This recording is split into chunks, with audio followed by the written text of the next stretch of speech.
Hi, my name is Nigel Hector, and I'd like to start off by saying thank you to Bold Blind Beauty for having me be a part of their Men in Motion series. Now, my journey with blindness has been a lifelong journey. I was born premature, 5 months and 2 weeks, and even before I exited the womb, the doctors had pronounced me stillborn. I was birthed, and while I was about to be carried off to the morgue, I cried out and was rescued post-haste. I was incubated for 3 months, and the doctors, they still had their doubts. They still thought I wasn't going to make it. So my eyes were not covered while I was in the incubation chamber. And as a result of that, the light in the incubator burnt out all the oxygen in my retina. I was discharged, taken home by my mother and family members.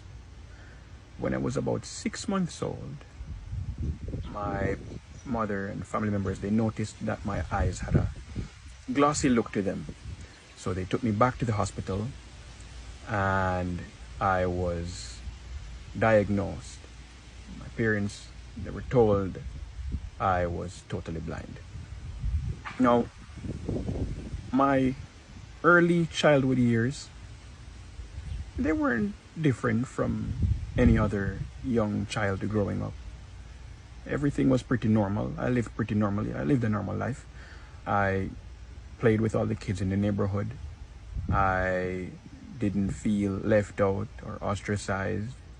I did all the things little children would do, gave all the trouble they would give. I actually started school at a very young age too, around 2.5 to 3 years old. I was very eager to learn, and I was sent to a preparatory institution in Montego Bay, Jamaica, where I'm from. See, the thing is though, in Montego Bay, Jamaica, and many parts of Jamaica, the people, they don't really know how to facilitate blind and visually impaired individuals, but they try.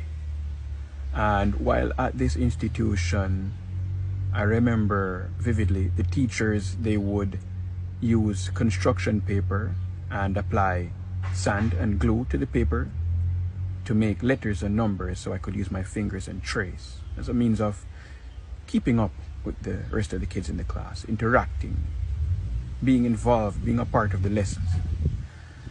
But as I already said, I was very eager to learn. I wanted to know more. So my mother started looking around to see if there were other institutions in Jamaica that would facilitate me, facilitate my learning, facilitate my growth and development. And she stumbled upon the Salvation Army School for the Blind and Visually Impaired Children. That's located in Kingston. I was sent there. I boarded at the institution, and that was where I learned a lot of independent life skills, such as how to make a bed or how to tie shoelaces, etc., etc. And I even learned Braille there. That was where I began my schooling and did a majority of my schooling. I then transitioned from there when I was older to a traditional high school in Jamaica.